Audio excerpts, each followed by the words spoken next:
The autumn chill had already settled over Mapleton, Kentucky, when Sarah Lynn Reeves vanished from the local grocery store parking lot. October 23rd, 1996, was a Wednesday afternoon that would forever change the quiet town of just over 8,000 souls. Sarah, a bright-eyed 22-year-old nursing student with copper hair and a ready smile, was last seen loading groceries into her blue Honda Civic.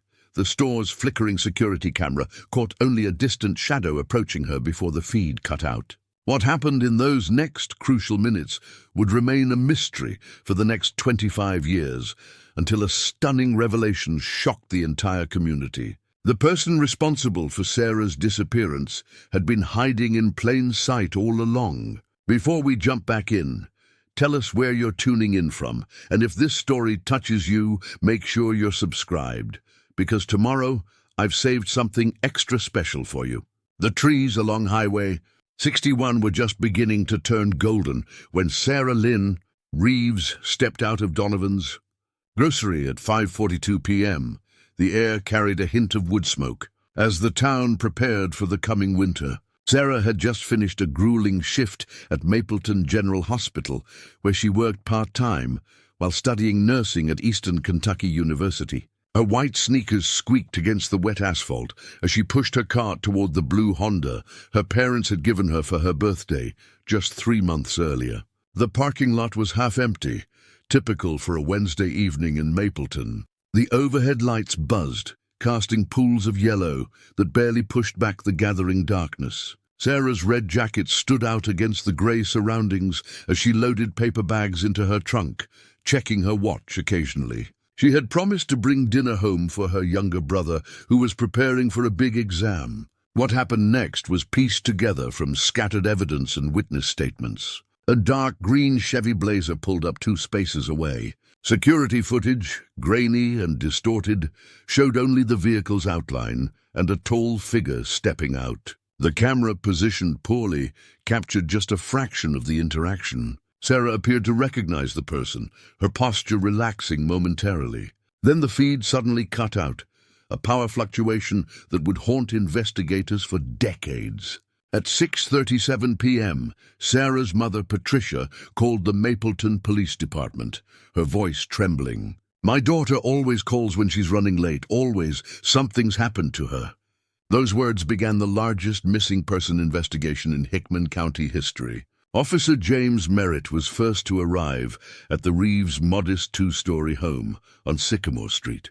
By 7:15 p.m., he was writing down every detail Patricia could provide. Sarah wore a red jacket, jeans, white sneakers. She carried a small brown purse with a worn leather strap. She had a tiny birthmark shaped like a crescent moon behind her right ear. Her Honda Civic's license plate read KTY 847. "I know my daughter," Patricia insisted, clutching a family photo taken at Christmas. "She wouldn't just disappear. She has exams coming up. She's responsible." Merritt nodded, his pen never stopping. Within the hour, he found himself at Donovan's grocery, where Sarah's Honda still sat in the parking lot, driver's door slightly ajar, keys dangling from the ignition. 3 grocery bags remained in the trunk, ice cream melting through the paper. Her purse was missing, along with Sarah herself. The store manager, balding and nervous, handed over the security footage. "Camera's been acting up for weeks," he explained, wringing his hands.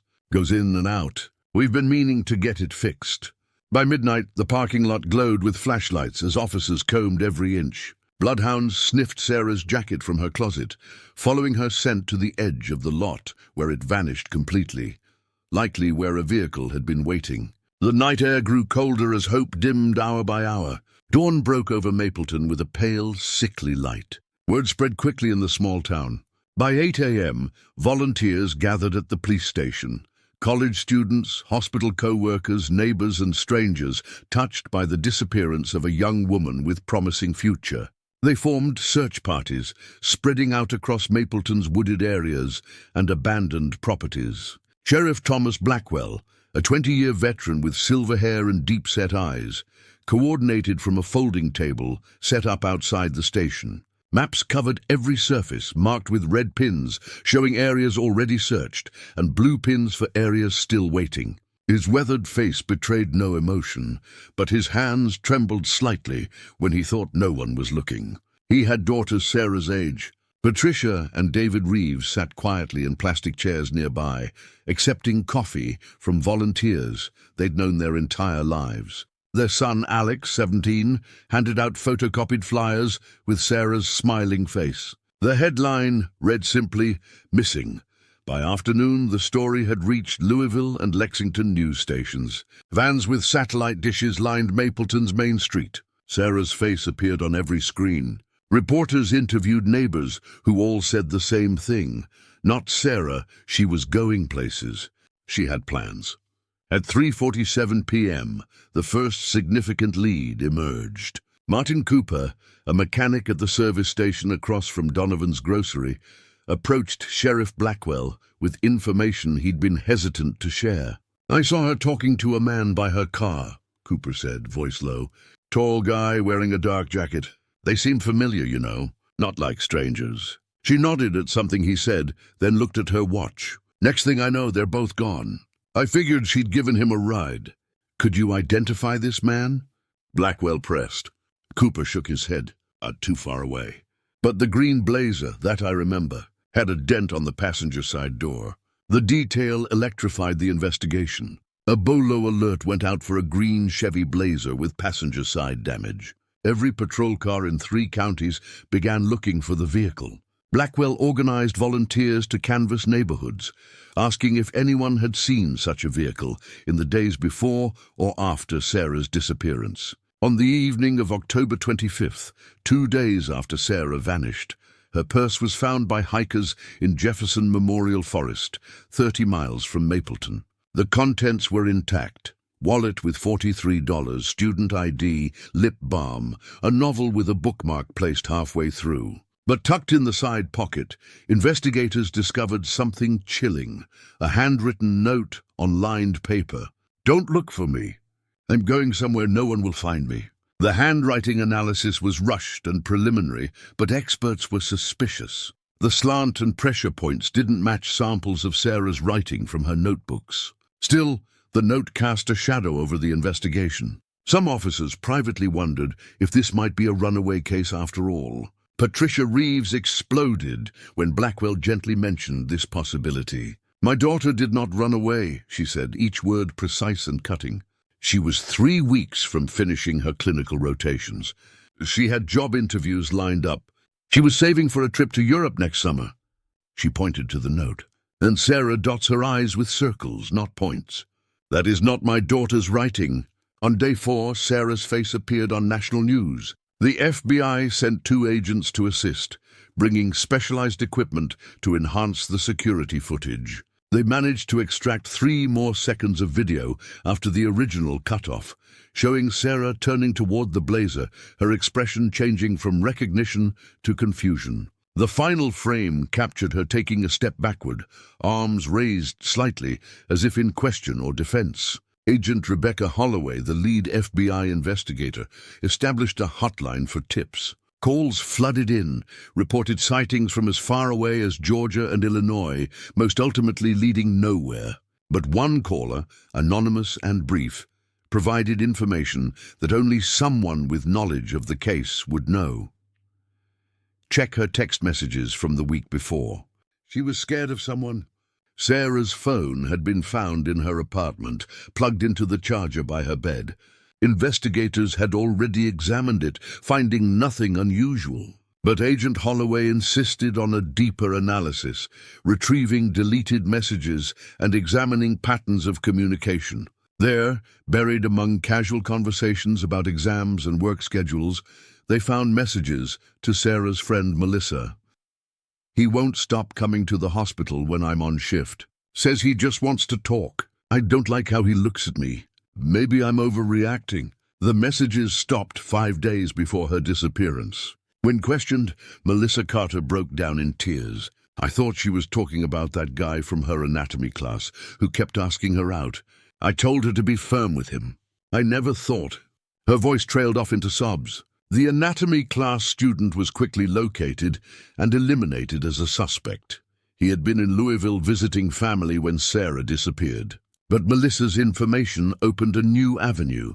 Someone had been following Sarah in the weeks before she vanished.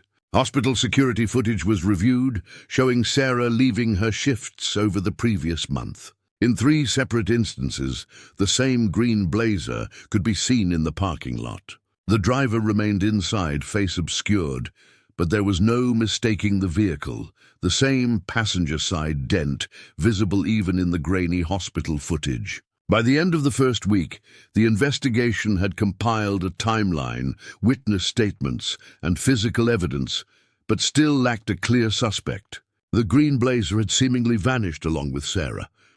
No registered owner in the state matched the description combined with the distinctive damage pattern. On October 30th, exactly 1 week after Sarah disappeared, Sheriff Blackwell received a call that changed everything. A Kentucky state trooper had spotted a green Blazer matching the description parked behind an abandoned warehouse in Bardstown, 40 miles from Mapleton. The vehicle had been stripped of plates and partially covered with a tarp.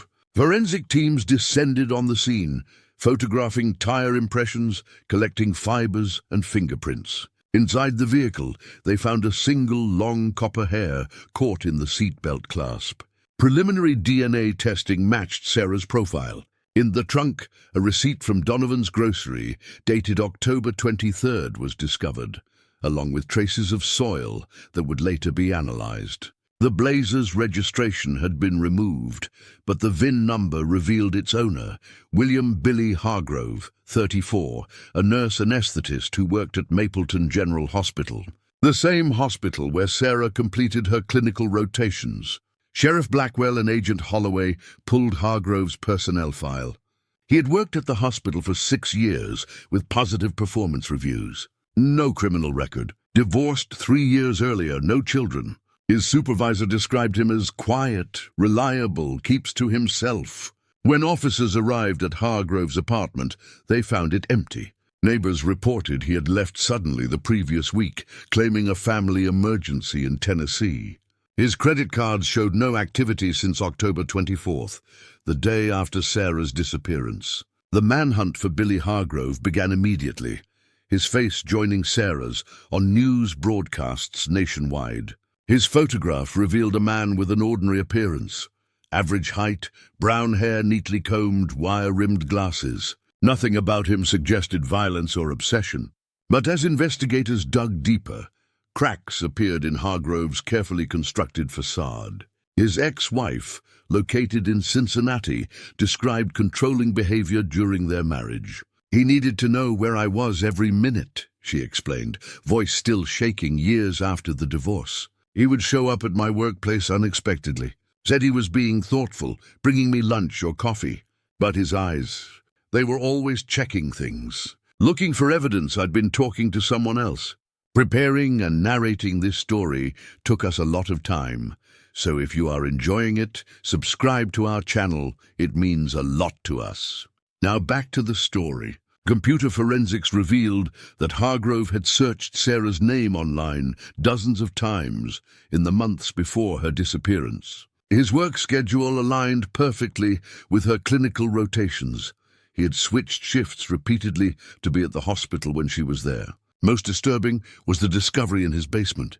Behind a false wall in his laundry room, investigators found a space filled with photographs of Sarah leaving the hospital, shopping, studying at the university library. Some were taken with a telephoto lens from a distance, others from much closer proximity. Newspaper clippings about her academic achievements were pinned alongside the photos. A calendar marked her schedule in meticulous detail. The evidence painted a clear picture. Billy Hargrove had been stalking Sarah for months, perhaps longer. His medical knowledge and hospital access gave him opportunities to observe her without suspicion. Former colleagues reported he had often volunteered to mentor nursing students, showing particular interest in their career development. 2 weeks into the investigation, with Hargrove still at large, the case took an unexpected turn. A farmer in rural Spencer County reported suspicious activity near an abandoned limestone quarry on his property. Police arrived to find fresh tire tracks leading to the quarry's edge. Dive teams were called in, and after hours of searching the murky waters, they recovered Sarah's student ID card, weighted down with rocks. The quarry became the focal point of the investigation. For 3 days, divers battled poor visibility and dangerously unstable underwater rock formations. On the 3rd day, they discovered a weighted tarp containing Sarah's red jacket and one white sneaker. The fabric showed traces of blood matched to Sarah through DNA analysis. But Sarah herself was not found. The discovery hit the Reeves family hard. Hope had sustained them through the uncertainty, but the evidence from the quarry suggested the worst. Patricia collapsed when Sheriff Blackwell delivered the news, David catching her as her legs gave way. "I want to know she's at peace," Patricia whispered. "I need to bring my baby home." The manhunt for Billy Hargrove intensified. His photograph appeared on billboards across Kentucky and neighboring states. A $50,000 reward was offered for information leading to his capture. Sightings were reported from Florida to Michigan, each investigated and dismissed. By December 1996, the case had stalled. The green blazer, the quarry evidence, and Hargrove's shrine provided overwhelming circumstantial evidence. But without Sarah's body or Hargrove himself, prosecutors worried about building a case that would stand up in court. Sheriff Blackwell refused to let the case go cold. He kept a photo of Sarah on his desk, a reminder of his promise to the Reeves family. Every new officer joining the department was briefed on the case. The file remained open, growing thicker with reports and leads that ultimately led nowhere. Patricia and David Reeves established a scholarship in Sarah's name at Eastern Kentucky University for nursing students who demonstrated the same compassion and dedication that had defined their daughter. Each year, they attended the award ceremony, sharing stories of Sarah's determination and kindness. For the Reeves family, life entered a painful limbo. Without closure, grief had no natural progression. Holidays were celebrated quietly, always with an empty chair at the table. Alex graduated high school, then college, carrying his sister's memory with him as he became a doctor, fulfilling a dream they had once shared of working together in medicine. The years passed, each October bringing renewed media attention as the anniversary of Sarah's disappearance came and went. The case became part of Mapleton's dark history, a warning parents gave their children, a tragedy that defined the small town in ways no one had ever wanted. In Mapleton, people spoke of Sarah in hushed tones, as if she might still hear them.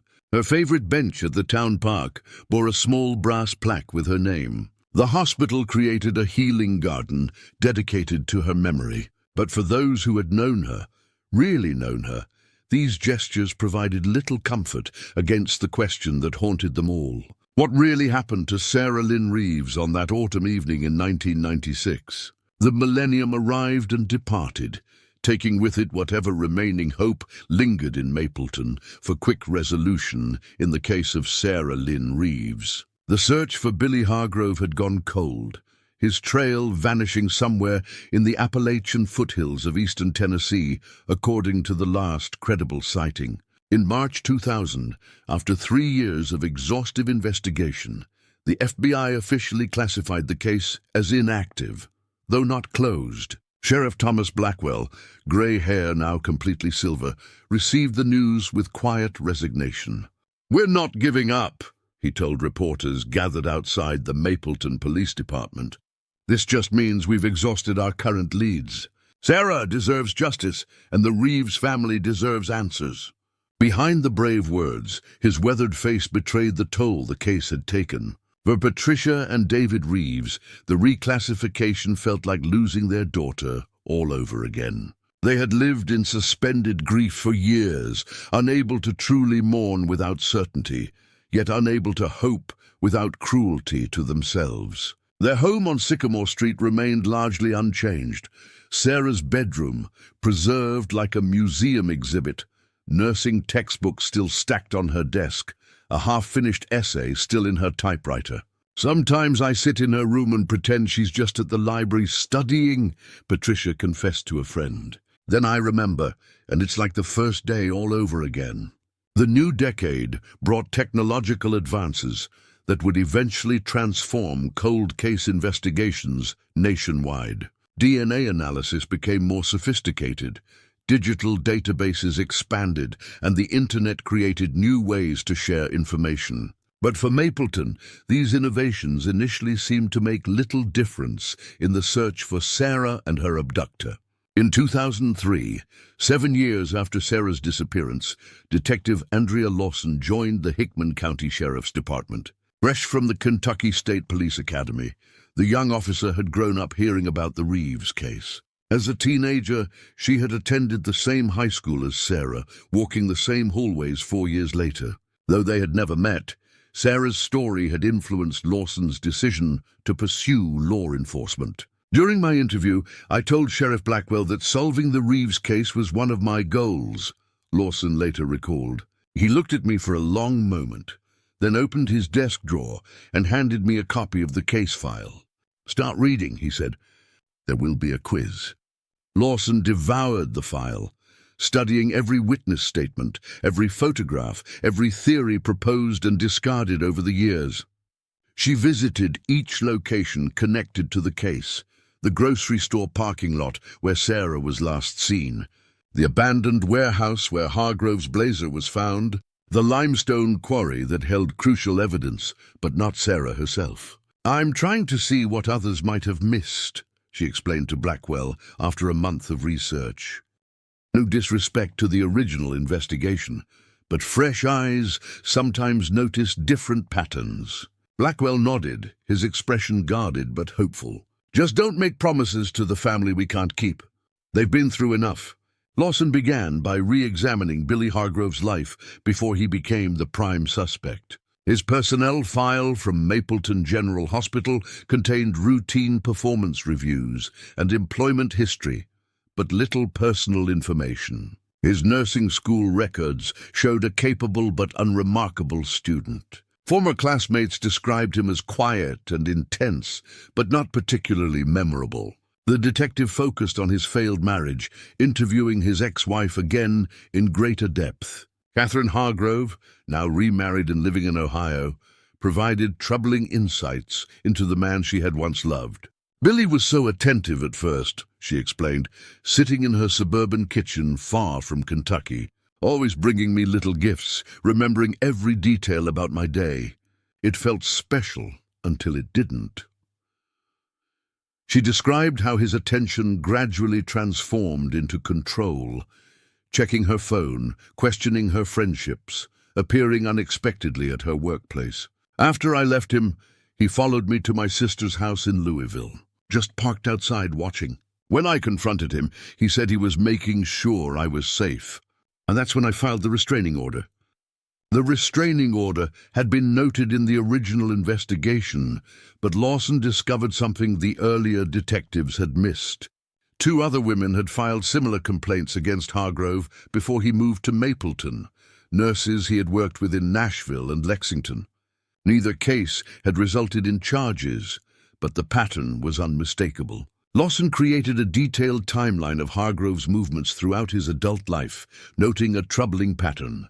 Every few years, he would relocate to a new hospital, always after a female colleague reported uncomfortable interactions. He never stayed long enough in one place for his behavior to escalate beyond workplace complaints. Until Mapleton. He was escalating, Lawson presented to Sheriff Blackwell in the fall of 2004. Sarah wasn't random. She represented something to him.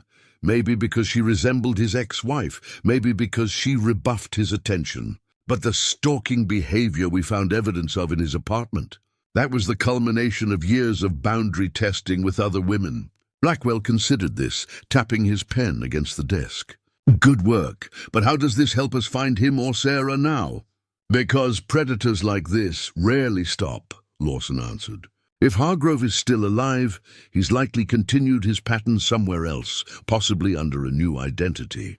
And if we can find similar cases since 1996, with Blackwell's approval, Lawson created a profile of Hargrove's victim preference and methodology, distributing it to law enforcement agencies across the southeastern United States. She requested information on any unsolved abductions of young women with similar characteristics to Sarah, particularly those connected to medical facilities. For months, nothing came of the effort. Then in early 2005, a detective from Asheville, North Carolina called with intriguing information. In 1998, a pharmacy technician named Jennifer Cole had disappeared after her shift at a regional hospital. Witnesses reported seeing her speaking with a man in the parking lot before she vanished. Her car was found with the driver's door ajar, keys in the ignition. Jennifer had copper-colored hair, was studying to become a nurse, and was never found. The case remained unsolved. The man was described as average height, glasses, possibly brown hair, the Asheville detective explained. Not much to go on, but the hospital hired a new maintenance worker 3 months before she disappeared. He left town the day after. The name on his employment application was Samuel Grantham, but the social security number turned out to be fraudulent. Lawson requested photographs from the hospital's security cameras. The images were grainy, and the man had grown a beard, but facial recognition software indicated a possible match with Billy Hargrove. More importantly, employee records showed Samuel Grantham had worked shifts that aligned perfectly with Jennifer's schedule. He changed his appearance but not his methods, Lawson observed. He still needed to be around hospitals, still targeted women in healthcare, still followed the same hunting patterns. The discovery energized the investigation. If Hargrove had created one false identity, he might have created others. Lawson expanded her search, looking for hospital employees with fraudulent credentials who had brief employment periods coinciding with missing persons cases. In Augusta, Georgia, a radiology clerk named Melissa Pearson had vanished in 2001. In Chattanooga, Tennessee, nursing student Amber Willis disappeared from a hospital parking garage in 2003. Both cases involved women with similar physical characteristics to Sarah. Both involved hospitals, and both remained unsolved. More significantly, both hospitals had hired male employees with unverifiable backgrounds shortly before the disappearances. He's moving through the Southeast, changing names but not behaviors, Lawson presented to an expanded task force in summer 2005. The good news is that patterns make him predictable. The bad news is that he's likely responsible for at least 3 additional disappearances since Sarah. The FBI rejoined the investigation, assigning Agent Rebecca Holloway, who had worked the original case, to coordinate with state agencies across the region. Facial recognition specialists enhanced the security footage from each location, confirming with increasing certainty that the same man appeared in all of them, despite changes to hair, weight, and facial hair. He's aging, Holloway noted, comparing images across the years. Less hair, more weight, but the eyes are the same. Cold, calculating patient. The breakthrough they needed came from an unexpected source. In September 2005, almost 9 years after Sarah's disappearance, a nursing home administrator in rural Alabama contacted the FBI tip line. He had seen a recent television special about the connected cases and recognized the suspect's description. "We hired a man 3 months ago as an orderly," he explained. "Thomas Winters. Quiet, keeps to himself, but very attentive to certain female patients. Something about his manner with them disturbed our head nurse. When I started looking more closely at his application, I found discrepancies in his work history." The FBI moved quickly but cautiously, establishing surveillance on the nursing home while verifying the information. Agent Holloway flew to Alabama with Detective Lawson, coordinating with local authorities to plan an approach that would minimize risk to patients and staff. On September 28, 2005, as Thomas Winters arrived for his evening shift, he was met by FBI agents in the parking lot. Seeing them, he immediately fled on foot, racing toward nearby woods. After a brief pursuit, he was apprehended hiding in a drainage culvert half a mile from the facility. Fingerprint analysis confirmed what they had suspected. Thomas Winters was Billy Hargrove, the man who had vanished from Mapleton almost 9 years earlier after abducting Sarah Lynn Reeves. Sheriff Blackwell received the call at 7:42 p.m. "We got him, Tom," Agent Holloway said, her voice tight with emotion. "He's in custody." Blackwell sat heavily in his chair, 9 years of tension suddenly releasing. His first call was to Patricia and David Reeves. "We found him," he said simply. "We found Hargrove." The news spread through Mapleton like wildfire. Residents who had lived with the shadow of Sarah's disappearance for nearly a decade gathered spontaneously on the town square, some bringing candles, others simply standing together in silent solidarity. The question on everyone's lips remained unspoken but palpable. Would they finally learn what happened to Sarah? Billy Hargrove was extradited to Kentucky, facing charges related to Sarah's abduction and presumed murder. As news of his arrest spread, authorities in North Carolina, Georgia, and Tennessee prepared additional charges related to the other disappearances. The quiet nurse anesthetist, who had evaded capture for nearly a decade, now faced multiple life sentences. Initial interrogations proved frustrating. Hargrove maintained his innocence, claiming he had left Mapleton suddenly due to a personal crisis unrelated to Sarah. When presented with evidence from his apartment, the shrine of photographs, the detailed schedule of Sarah's movements, he claimed they had been in a consensual relationship that he kept private due to professional boundaries at the hospital. "Ask her yourself," he said coldly when questioned about Sarah's whereabouts. "She left willingly. I never hurt her."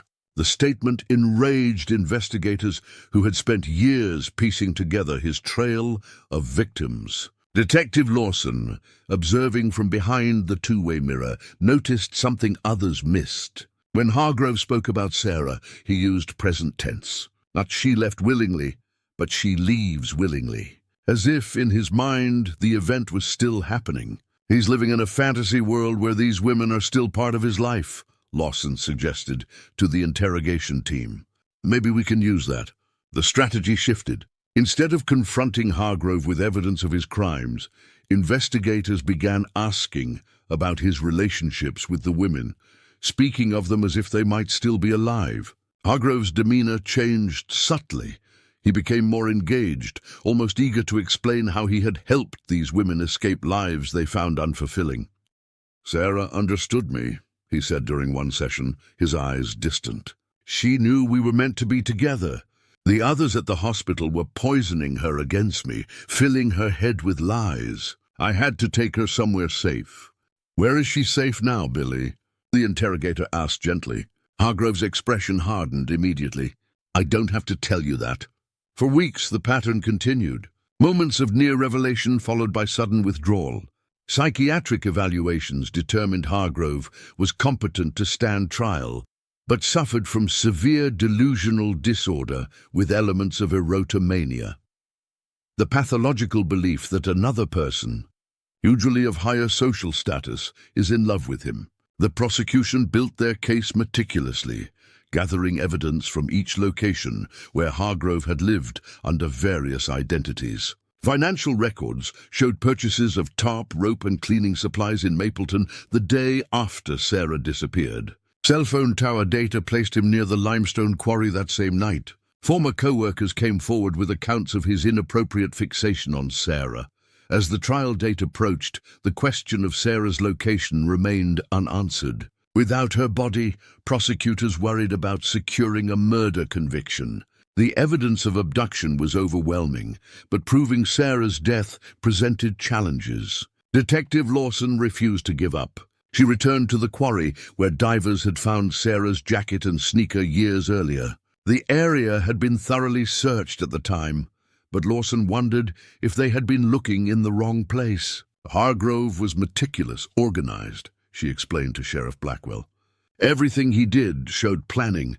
What if the items in the quarry were meant to mislead us? What if they were too easy to find? With renewed determination, Lawson expanded the search area, focusing on the surrounding terrain rather than the quarry itself. Using ground-penetrating radar and cadaver dogs, the team methodically covered the wooded area, extending a mile in each direction from the water's edge. On a cold November morning in 2005, 9 years and 1 month after Sarah disappeared, a cadaver dog alerted near an unremarkable patch of ground beneath a large oak tree, half a mile from the quarry. The area showed no obvious signs of disturbance, the forest floor covered with years of fallen leaves and undergrowth. Forensic excavation revealed what the team had both hoped for and dreaded. 3 feet below the surface, wrapped in plastic sheeting, they found human remains. Dental records confirmed what the distinctive crescent-shaped birthmark behind the right ear had already told them. They had finally found Sarah Lynn Reeves. The discovery brought a complex mixture of emotions to Mapleton. Relief at finally knowing, grief at the confirmation of what most had long suspected, and a grim satisfaction that justice might finally be possible. For Patricia and David Reeves, the news provided the closure they had sought for nearly a decade. "We can bring her home now," Patricia said, her voice steady despite her tears. "She won't be lost anymore." The state added murder charges to the case against Billy Hargrove. As news of Sarah's discovery spread, authorities in other jurisdictions intensified their searches in areas connected to Hargrove's other identities. Within months, the remains of Jennifer Cole were found buried in a similar manner near Asheville. The pattern continued. Each victim had been buried in wooded areas, away from but near enough to bodies of water that had been the focus of initial searches. "He wanted them found eventually," the FBI profiler explained, "but only after he was long gone." The water sites were misdirection, but not so far from the actual burial locations that they wouldn't eventually be connected to him. He wanted credit for his crimes, just not while he was still in the area. The trial of Billy Hargrove began in spring 2006, nearly 10 years after Sarah's disappearance. The courthouse in Louisville was packed with media, curious onlookers, and families of the victims. Patricia and David Reeves sat in the front row each day, hands clasped tightly together as they listened to the detailed evidence of their daughter's final hours. Forensic analysis revealed Sarah had been strangled, the patterns on her cervical vertebrae consistent with the nylon cord found with her remains. The same cord carried traces of Billy Hargrove's DNA. Soil samples from his vehicle matched the burial site. Cell phone records placed him at the location on the night of October 23, 1996.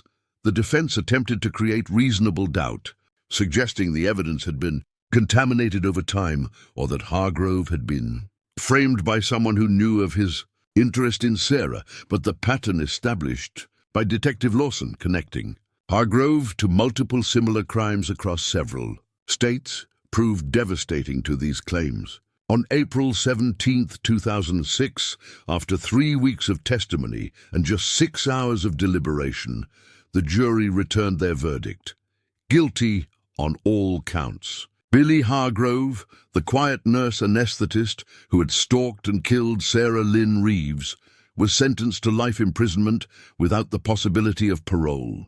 Additional sentences would follow as the other jurisdictions completed their cases. For Detective Andrea Lawson, the verdict brought professional satisfaction but also reflection. "This case shows why we never give up," she told reporters outside the courthouse.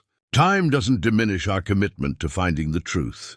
Sarah waited almost 10 years for justice, but in the end, the truth came to light. Sheriff Thomas Blackwell, who had carried the weight of the case from its first hours, stood beside Lawson during the statement, his weathered face showing both exhaustion and relief. When asked about his persistence over the years, he simply said, "I made a promise to bring Sarah home. Promises matter." The impact of Sarah's case extended far beyond Mapleton. The investigation led to the creation of a specialized task force focusing on crimes targeting healthcare workers, with Detective Lawson serving as a consultant. Hospitals across the country implemented enhanced security protocols and background check procedures. The methods used to track Hargrove across his multiple identities became a case study for law enforcement training. For Patricia and David Reeves, the conclusion of the case allowed them to finally complete their grieving process. Sarah was laid to rest in Mapleton Cemetery, beneath a maple tree that turned brilliant copper in autumn, the same shade as her hair. The scholarship in her name expanded, now supporting nursing students who specifically wished to work with victims of trauma. Alex Reeves, Sarah's younger brother, completed his medical residency and returned to Mapleton General Hospital, working in the emergency department. Sarah would have been an amazing nurse, he said, at the dedication of a new hospital wing named in her honor. I carry her compassion with me in every patient interaction. In that way, she still heals people every day. The town of Mapleton slowly healed from the wound that had defined it for nearly a decade. The whispers about Sarah gradually transformed from fearful cautionary tales to stories of how a community came together, refused to forget, and ultimately found justice for one of their own. The annual candlelight vigil evolved into a celebration of her life and a recognition of the law enforcement officers who never gave up. For those who had worked the case over the years, the resolution brought both closure and a renewed sense of purpose. Sheriff Blackwell retired the year after the trial, handing leadership to younger officers who had learned from his unwavering commitment to justice. Agent Holloway continued with the FBI, specializing in cold cases that others had deemed unsolvable. And Detective Andrea Lawson, whose fresh perspective had helped break the case, rose through the ranks of the Hickman County Sheriff's Department, eventually becoming its first female sheriff. Sarah's case taught me that time can be both an obstacle and an ally in seeking justice, Lawson reflected years later. Evidence fades, but patterns emerge. People forget details, but they remember feelings. And sometimes the passage of time itself reveals what was hidden. We just have to be patient enough to see it. The case of Sarah Lynn Reeves became required study for criminology students at Eastern Kentucky University, not just for its forensic elements, but for its demonstration of how persistence, evolving technology, and interagency cooperation could solve even the coldest of cases. Students who reviewed the files often noted the same thing. The investigation never truly went cold because people refused to let it die. Some cases leave a mark on you, Sheriff Blackwell said at his retirement ceremony, his silver hair now completely white. They become part of who you are. Sarah's case changed all of us who worked on it. It reminded us why we do this job. Not for the easy wins, but for the hard-fought battles that matter most. For Mapleton, the legacy of the case was complex, but ultimately healing. The town had faced its darkest chapter and emerged stronger, more vigilant, and more united. The disappearance of Sarah Lynn Reeves had tested their faith in justice, in safety, and in each other. In the end, that faith had been rewarded, though at a terrible cost. The trial of Billy Hargrove faded from national headlines as spring turned to summer in 2006, but its impact on the families involved only deepened with time. For the Reeves family, the guilty verdict marked not an ending, but a transition, from the desperate search for answers to the long process of rebuilding lives forever altered by loss. On a warm June morning, Patricia Reeves stood in what had been Sarah's bedroom for the first time since the trial. Sunlight streamed through lace curtains, illuminating dust motes that danced in the air. The room had remained largely untouched for nearly 10 years, a shrine to a moment frozen in time. Nursing textbooks still lined the shelves. A half-finished essay still sat in the typewriter, and a calendar still displayed October 1996. David watched from the doorway as Patricia carefully removed the calendar from the wall. "It's time," she said softly. Her hands trembled slightly, but her voice was steady. Sarah would want us to live again. Together, they began the delicate task of sorting through their daughter's belongings. Each item carried memories. The softball trophy from high school, the acceptance letter to nursing school, photographs of friends whose own lives had continued while Sarah's had been cut short. Some items they kept as treasured mementos. Others they donated to the nursing program at Eastern Kentucky University, where the Sarah Lynn Reeves Memorial Scholarship now supported students who embodied their daughter's compassion and dedication. "I keep thinking about all she would have become," Patricia confessed as she folded a sweater into a donation box. "The patients she would have helped, the life she would have built." David nodded, his weathered hands resting on a stack of textbooks. "She would have been 32 this year. Might have had children of her own by now." The weight of those unlived years hung in the air between them. All the birthdays uncelebrated, all the achievements never realized, all the simple joys of an ordinary life denied. Yet in the midst of this profound grief, something had shifted. The crushing uncertainty that had defined their existence for a decade had lifted. They knew now what had happened to their daughter. They had seen justice served. They had brought Sarah home. "We have to find a way to honor her life, not just mourn her death," Patricia said, her voice growing stronger. "She deserves that much from us." In the months that followed, the Reeves family channeled their grief into action. The scholarship fund expanded through community fundraising efforts. David, a skilled carpenter, built display cases for the hospital where Sarah had trained, showcasing information about recognizing and reporting stalking behavior. Patricia began speaking at nursing schools throughout Kentucky, sharing Sarah's story and advocating for improved security measures to protect healthcare workers. Their son Alex, now Dr. Alexander Reeves, established a free clinic in Mapleton that specifically served vulnerable women in the community. "Sarah always wanted to help those who had no voice," he explained at the clinic's opening. "This is how we carry her mission forward." While the Reeves family worked to transform their personal tragedy into a force for positive change, the legal aftermath of Billy Hargrove's capture continued to unfold across multiple states. Following his conviction in Kentucky, prosecutors in North Carolina, Georgia, and Tennessee prepared their own cases against him.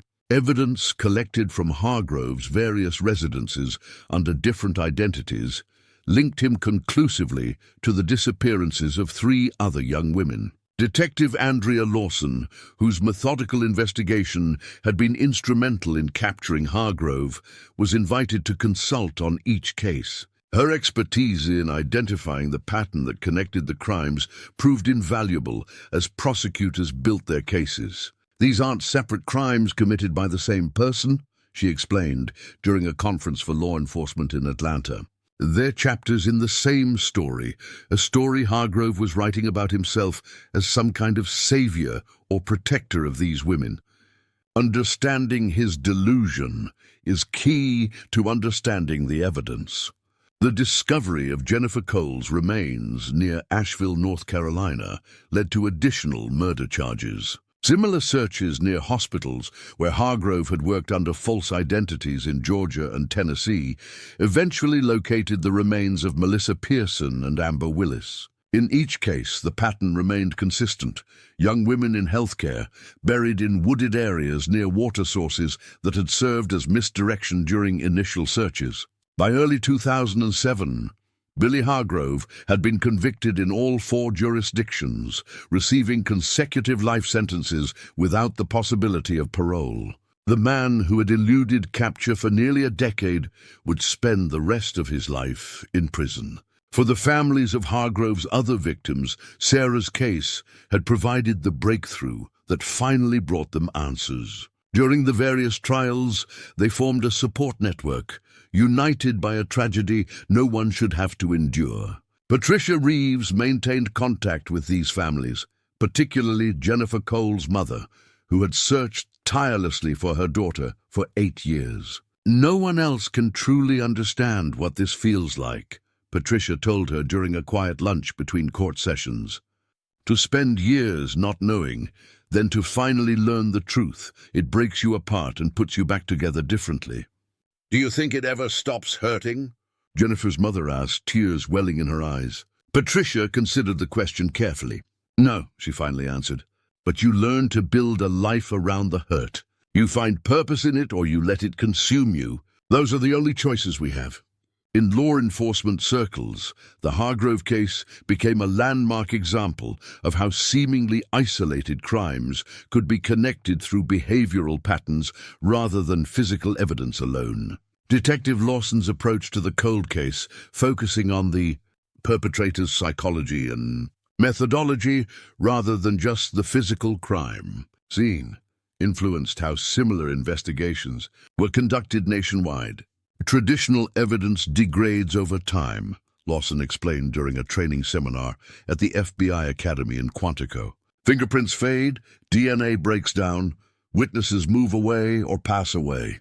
But patterns remain. If we understand how an offender thinks, what drives them, what satisfies them, we can connect dots that might otherwise seem unrelated.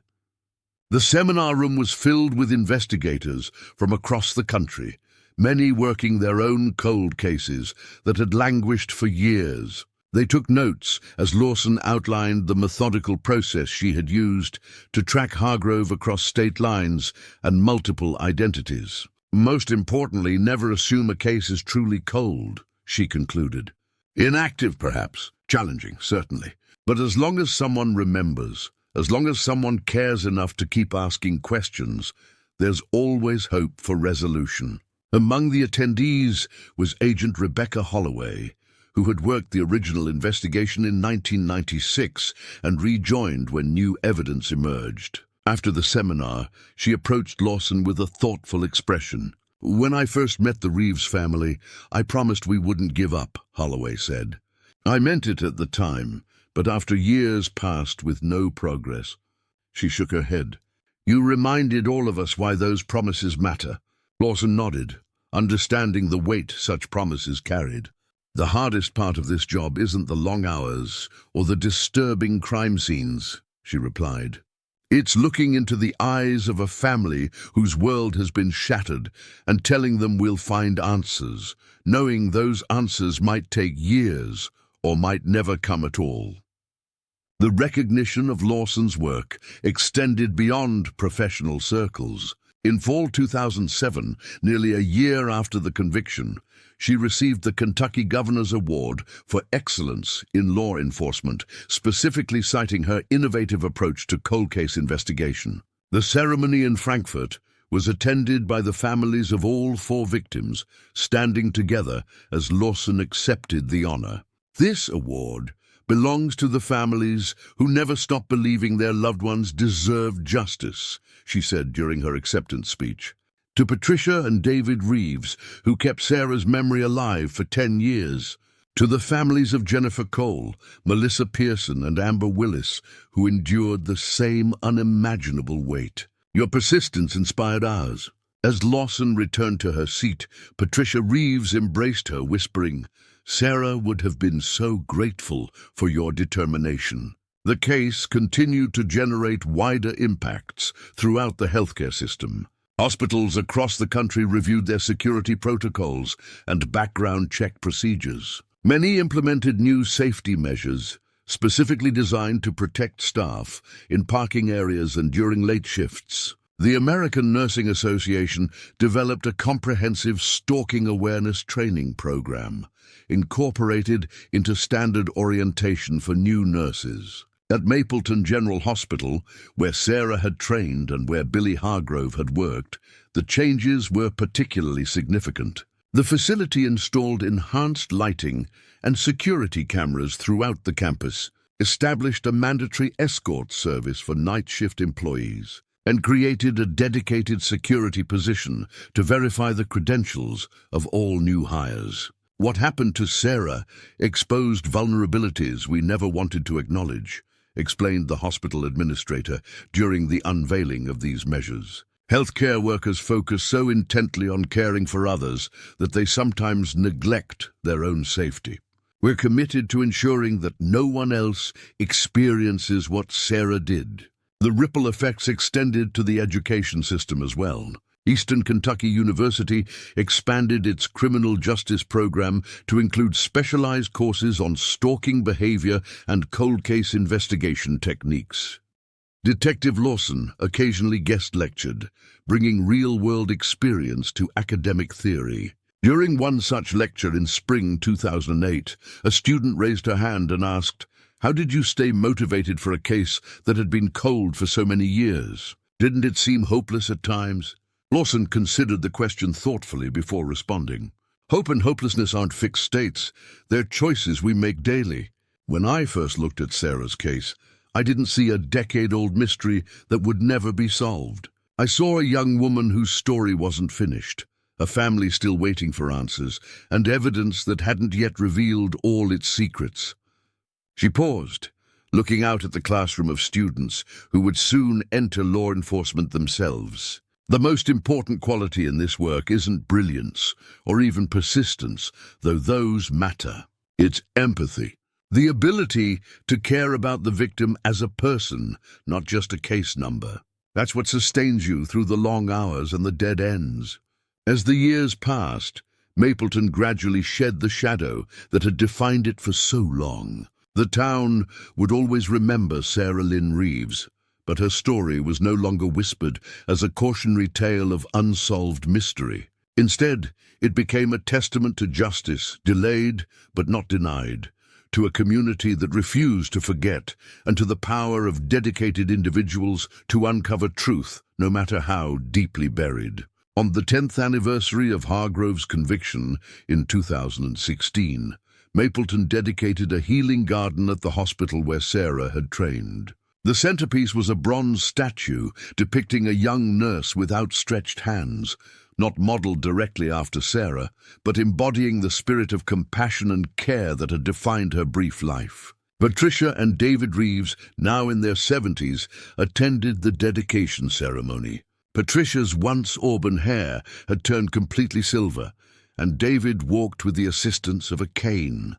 But their presence at community events honoring their daughter remained unwavering. 20 years ago today, we were still searching for answers," Patricia said, addressing the gathered crowd. "We didn't know where Sarah was. We didn't know what had happened to her. We didn't know if we would ever find peace."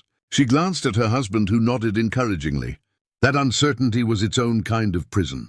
But today, we stand here surrounded by Sarah's legacy, the scholarship recipients who carry her compassion into their nursing careers, the safety protocols that protect healthcare workers, and most importantly, the knowledge that no matter how much time passes, justice is still possible. David stepped forward, his voice less steady than his wife's, but no less determined. "Our daughter's life was cut short, but her impact continues to grow.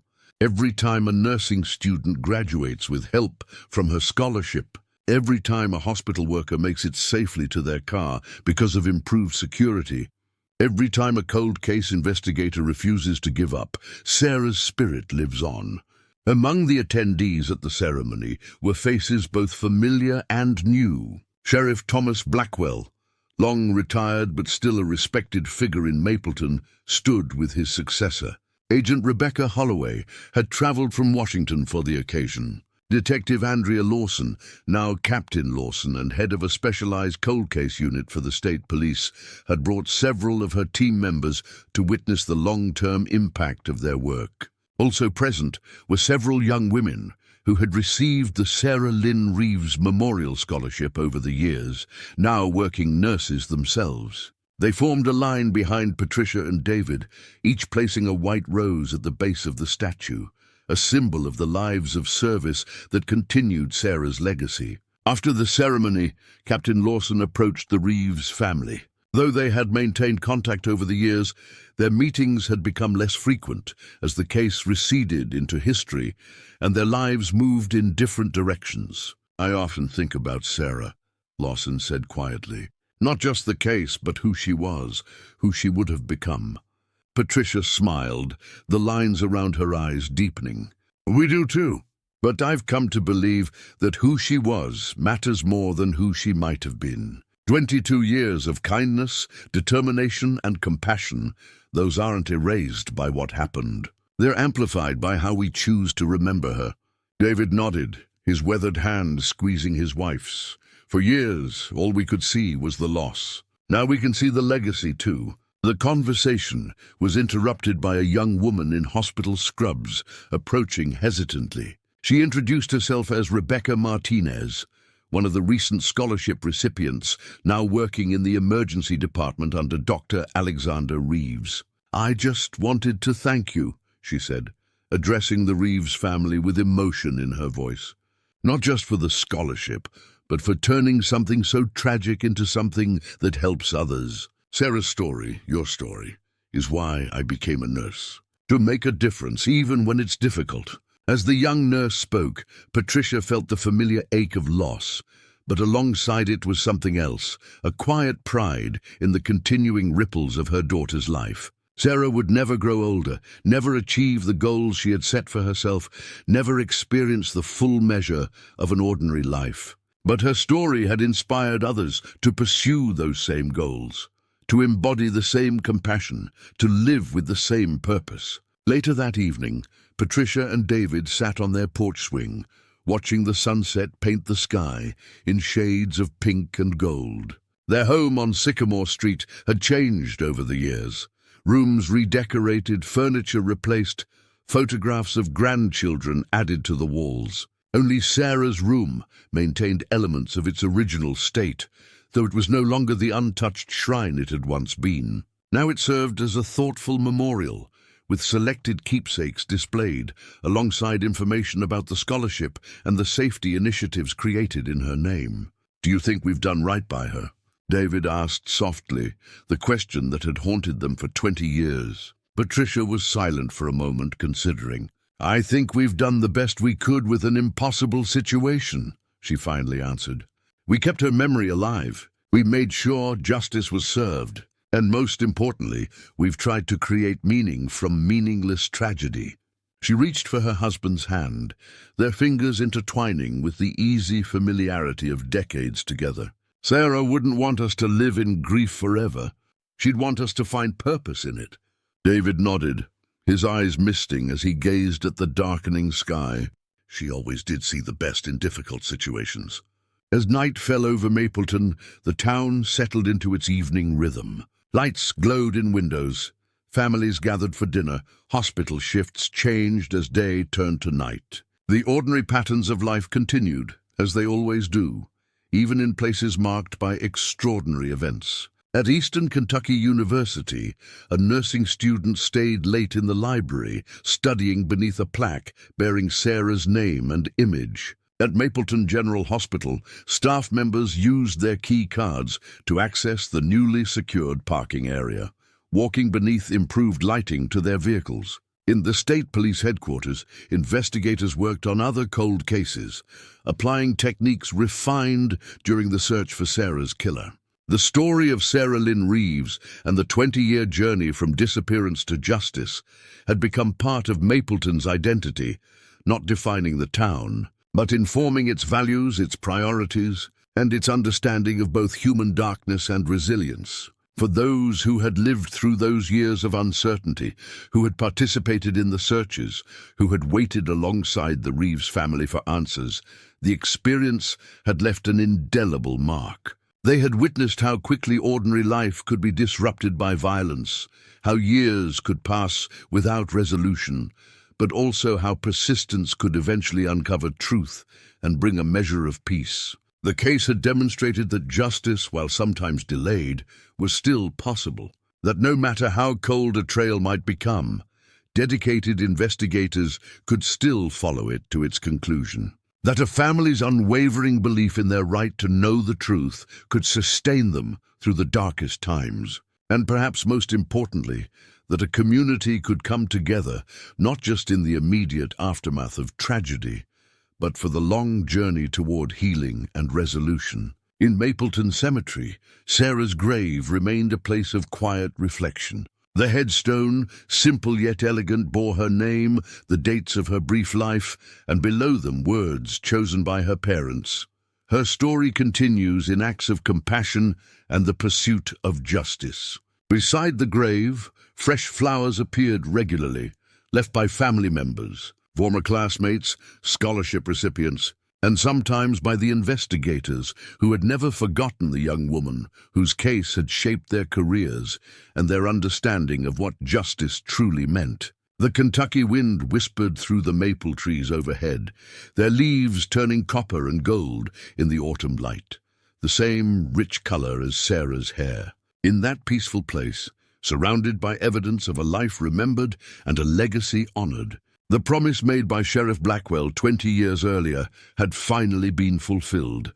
Sarah Lynn Reeves had come home, and her story would never be forgotten. The healing garden at Mapleton General Hospital became a cherished sanctuary in the years following its dedication. Medical staff would sit on benches during breaks, finding moments of peace amid demanding shifts. Patients and families walked the winding paths, drawing strength from the serene environment. The bronze statue at its center, the nurse with outstretched hands, stood as a silent reminder of Sarah Lynn Reeves and the legacy that continued to unfold 2 decades after her disappearance. On a crisp October morning in 2018, Captain Andrea Lawson parked her state police vehicle outside the garden. 22 years had passed since Sarah vanished, 12 since Billy Hargrove's conviction. Lawson, now in her 40s with strands of silver threading through her dark hair, had risen through the ranks to become one of Kentucky's most respected investigators. Her cold case unit had solved dozens of long-dormant investigations across the state, but Sarah's case remained singular, the one that had shaped her career and defined her approach to seeking justice. She had come to Mapleton for a purpose beyond nostalgia. Earlier that week, she had received a call from the prison warden, where Billy Hargrove was serving his multiple life sentences. After maintaining his twisted version of events for over a decade, insisting he had helped Sarah and his other victims escape lives they found constraining. Hargrove was dying of aggressive pancreatic cancer. In his final days, he had requested to speak with the detective who had tracked him across state lines and ultimately brought him to justice. Lawson had mixed feelings about granting this request. She had interviewed countless killers during her career, witnessed their manipulations, their attempts to control narratives even from behind bars. What could Hargrove possibly say now that would matter? Yet something compelled her to make this visit to Mapleton first, to ground herself in the reality of Sarah's legacy before confronting the man who had ended her life. As she walked through the garden, Lawson noticed a woman sitting alone on a bench near the statue. Even from a distance, she recognized Patricia Reeves, now in her late 70s, but still carrying herself with the same quiet dignity Lawson remembered from the trial. "Mrs. Reeves," Lawson said softly as she approached, "I didn't expect to see you here today." Patricia looked up, her face brightening with recognition. "Andrea, it's been too long." She patted the bench beside her. "Please join me." They sat in comfortable silence for a moment, watching autumn leaves spiral down around the bronze statue. Patricia had aged gracefully, her silver hair cut in a stylish bob, her hands showing the slight tremor of advancing years but still strong. "David passed last winter," Patricia said finally. "Heart attack. Peaceful," the doctor said. Lawson nodded, remembering the stoic father who had stood beside his wife through every painful moment of the investigation and trial. "I'm so sorry. He was a good man. He held on long enough to see our youngest grandchild born," Patricia said, a gentle smile lifting the corners of her mouth. "Alexandra Sarah, named for her uncle and the aunt she never met." The conversation paused as a group of nursing students walked past, their voices hushed in respect for the garden's purpose. Several nodded in recognition toward Patricia. The scholarship that bore her daughter's name was well known among healthcare students throughout Kentucky. "I received a call from the prison yesterday," Patricia said after they had passed, her voice steady but quieter. "About Hargrove." Lawson looked at her in surprise. "They contacted you?" Patricia nodded. "Victim notification is required when an inmate's status changes significantly. I understand he's asked to speak with you." "Yes, I'm driving to the prison tomorrow." Lawson hesitated, choosing her words carefully. "I wasn't sure if I should tell you.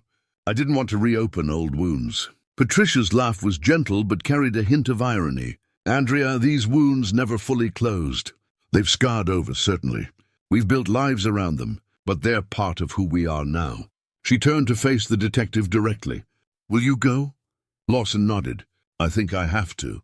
If there's any chance he might reveal something about the other cases, about victims we haven't found.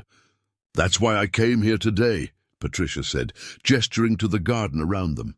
To ask Sarah what she would want me to do. He's requested to speak with me as well. The revelation stunned Lawson. The thought of Patricia Reeves sitting across from the man who had murdered her daughter seemed unimaginable. You can't seriously be considering it. I've considered little else since the call. Patricia's gaze returned to the statue. For 22 years, I've lived with questions no mother should have to ask. Did she suffer? Was she afraid? Did she think we had abandoned her? Her voice remained steady, though her eyes glistened. I don't expect truth from a man like Hargrove, but I need to look into his eyes one last time, not across a courtroom, but as one human being to another. Lawson understood then why she had been drawn to the garden before making her decision.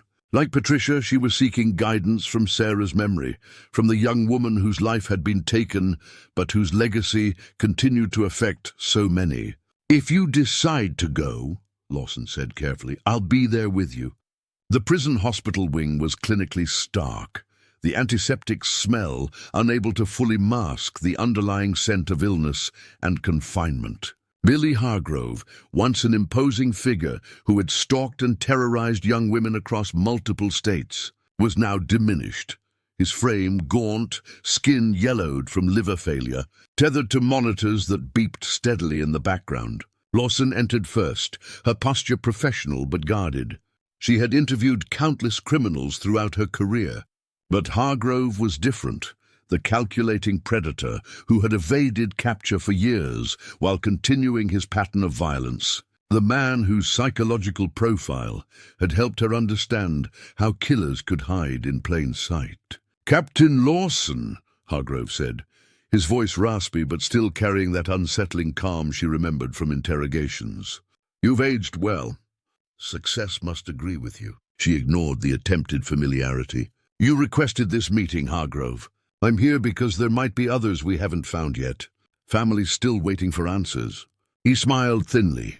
Always the detective. That's what made you dangerous. You never stopped looking beneath the surface. His gaze shifted to the doorway behind her. She came. Patricia Reeves entered the room with quiet dignity, her back straight, her expression composed. She carried no photographs, no mementos of Sarah. Nothing that would allow Hargrove to feel he was being granted access to her daughter again. Mrs. Reeves, he acknowledged, something unreadable flickering across his features. Thank you for coming. Patricia took the chair beside Lawson, her hands folded in her lap. I'm not here for your gratitude, Mr. Hargrove. I'm here because after 22 years, I deserve whatever truth you're finally willing to offer. For a long moment, the only sound was the steady beeping of monitors. Then Hargrove closed his eyes briefly, as if gathering strength. When he opened them, something had changed. The practiced charm had fallen away, leaving naked vulnerability that Lawson had never witnessed in him before. I've had 12 years in this place to think about what I did, he began, his voice faltering. The psychiatrists have their theories. Childhood trauma, narcissistic personality disorder, erotomania. Labels that explain everything and nothing. We're not here for your self-reflection, Lawson said firmly. Are there others we don't know about? Hargrove shook his head. No, just the 4 you found. Sarah was the first. I didn't plan it, not consciously. But when I saw her that night at the grocery store, he paused, seeming to struggle with his words. I want to know about her last moments, Patricia said, her voice unwavering, despite the enormity of what she was asking. I need to know if my daughter suffered. Hargrove looked directly at Patricia, his expression shifting between remorse and a distant clinical detachment, as if even now he was trying to separate himself from his actions. She recognized me from the hospital, he said finally. Trusted me enough to talk when I pulled up beside her car. I told her I needed help with something medical, made up a story about my sister. She was cautious but kind. He swallowed hard, the movement painful in his wasted throat. When she realized something was wrong, she tried to run. I grabbed her arm, told her to get in my truck. Patricia remained absolutely still, only the whiteness of her knuckles betraying the emotional storm beneath her composed exterior. She fought, Hargrove continued, his voice dropping. Harder than I expected. Kept saying people were waiting for her, that her brother needed dinner for his exam. Even when I put the cord around her neck, she fought. Her last words were about her family. They'll find me, she said. They won't stop looking. The words hung in the air, devastating in their simple truth. Sarah had died thinking of her family, believing in their unending search for her. Patricia closed her eyes briefly, tears finally spilling onto her cheeks. She was right, Patricia said softly. We never stopped looking. Lawson watched this exchange with professional detachment, masking her inner turmoil. In her years of investigating homicides, she had witnessed many confessions, but few as raw as this, a dying man finally confronting the reality of his actions without the protective shield of delusion. Why are you telling us this now? Lawson asked, breaking the heavy silence that had fallen. Hargrove gestured weakly toward the window, where pale autumn sunlight filtered through security bars. I'm out of time, Detective. Whatever stories I've told myself over the years, whatever justifications I invented, they don't matter anymore. The only thing that matters is the truth. He turned back to Patricia, his expression stripped of artifice. I can't undo what I did to Sarah. I can't give you back the 22 years since that night. But I can give you this, confirmation that your daughter was brave until the end, that she believed in you, that she knew she was loved. Patricia stood, her movements deliberate and controlled. She looked down at Hargrove, not with hatred or even anger, but with a profound sadness that seemed to fill the sterile room. My daughter gave people hope, she said quietly. She wanted to heal, to comfort, to make lives better. In the years since you took her from us, her legacy has done exactly that. The scholarship in her name has helped dozens of nurses begin careers of service. The safety measures implemented after her case have protected countless healthcare workers.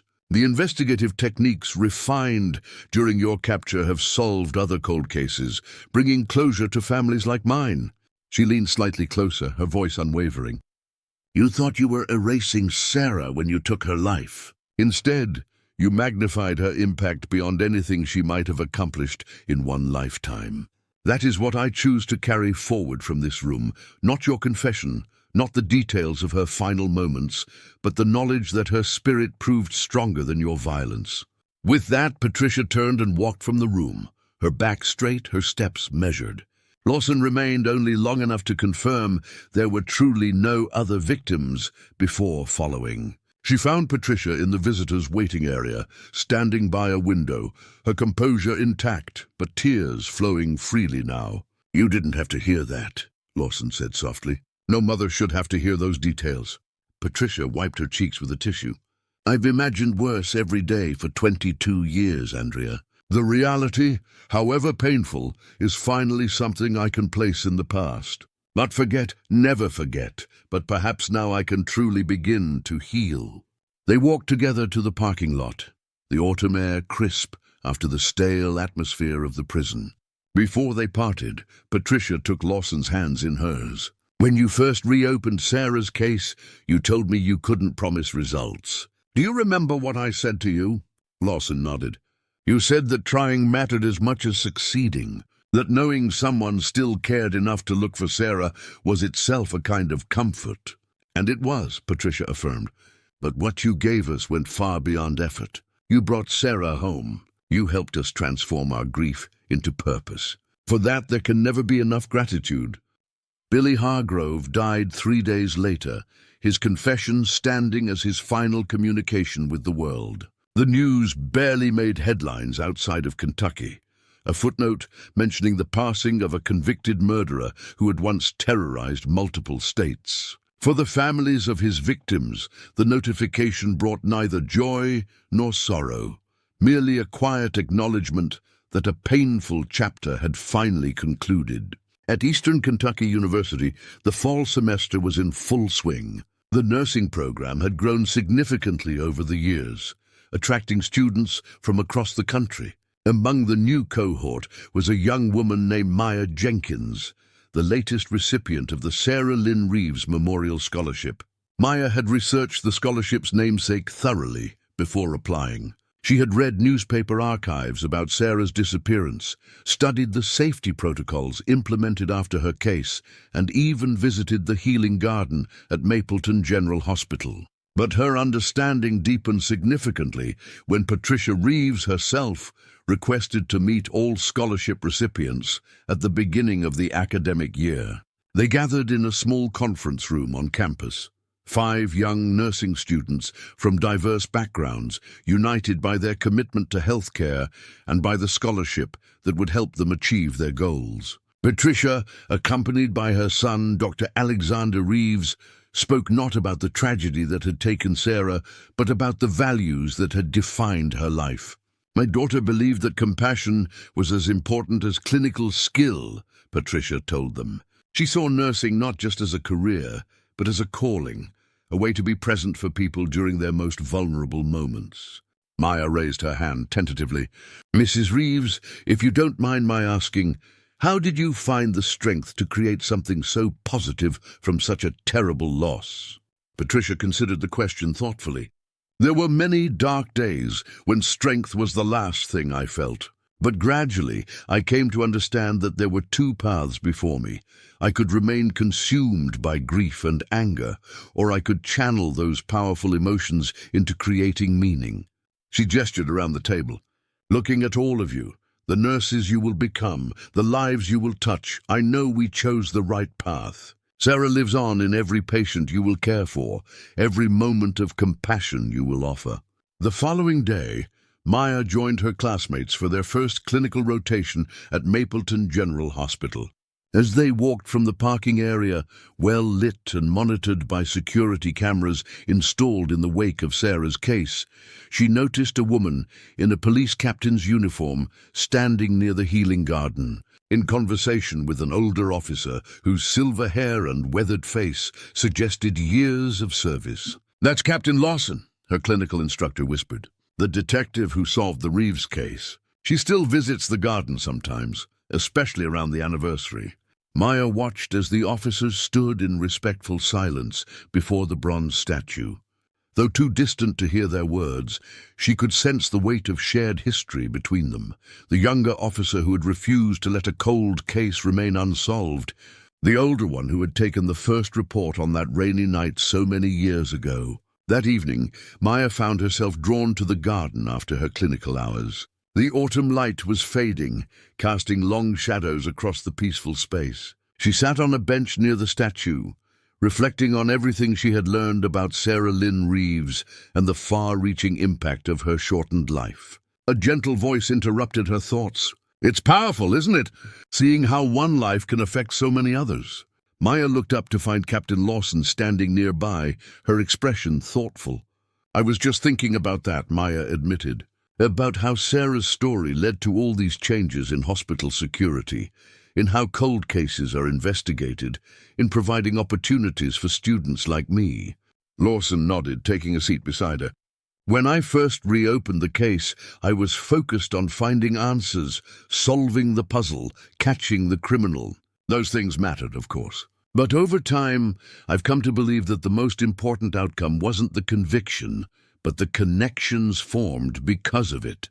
She gestured toward the hospital behind them. "Every nurse who trains here knowing Sarah's story becomes more vigilant about their own safety and that of their colleagues. Every investigator who studies the case learns to see patterns others might miss. Every student who receives the scholarship carries forward her compassion." Maya considered this. "It's like ripples in a pond, spreading outward indefinitely." "Exactly," Lawson agreed. "Sarah's life was cut tragically short, but her impact continues to grow. That's something Billy Hargrove never understood, that what he tried to destroy would instead become amplified." As darkness fell, lights illuminated the garden pathways, casting a gentle glow on the bronze statue at its center. The nurse, with outstretched hands, seemed almost alive in the interplay of light and shadow, Not Sarah exactly, but the embodiment of the healing spirit she had represented. The Reeves family taught me something crucial about justice, Lawson continued after a thoughtful pause. That it isn't just about punishment or closure. True justice transforms suffering into purpose, pain into positive change. It creates meaning where senseless violence tried to erase it.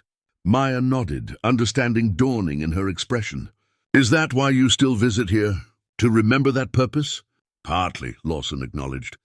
But also to remind myself that no case is ever truly cold, as long as someone still cares enough to keep searching. Sarah waited almost 10 years for answers. Other victims are still waiting. The work continues. As Maya prepared to leave for her evening classes, she paused before the statue, noticing for the first time a small plaque embedded in the pedestal. It bore a simple inscription, in memory of Sarah Lynn Reeves and all those who await justice. May their stories be told, their names remembered, and their legacies honored. In the years that followed, Maya Jenkins completed her nursing degree with distinction and joined the staff at Mapleton General Hospital, eventually specializing in trauma care.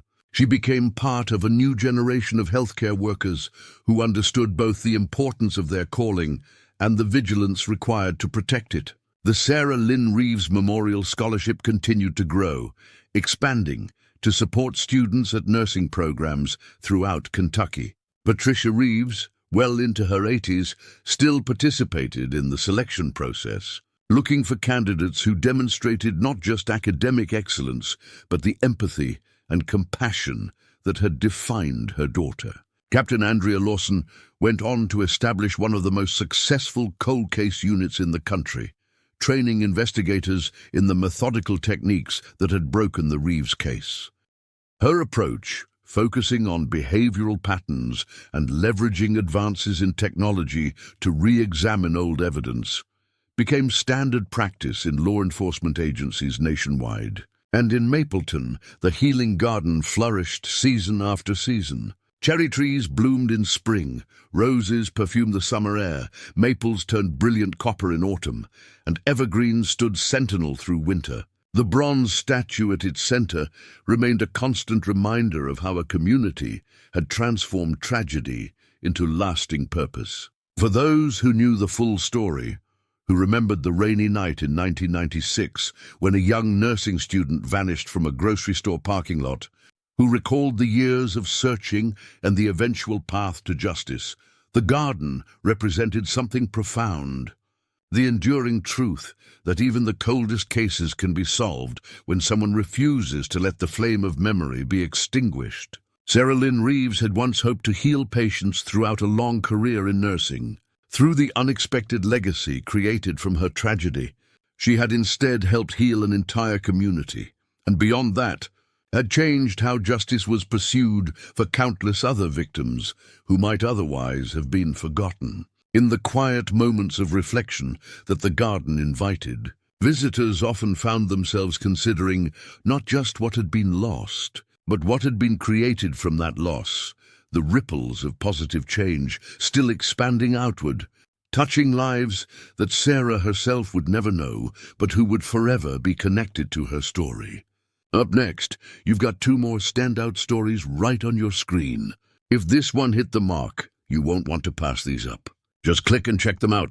And don't forget to subscribe and turn on the notification bell so you don't miss any upload from us.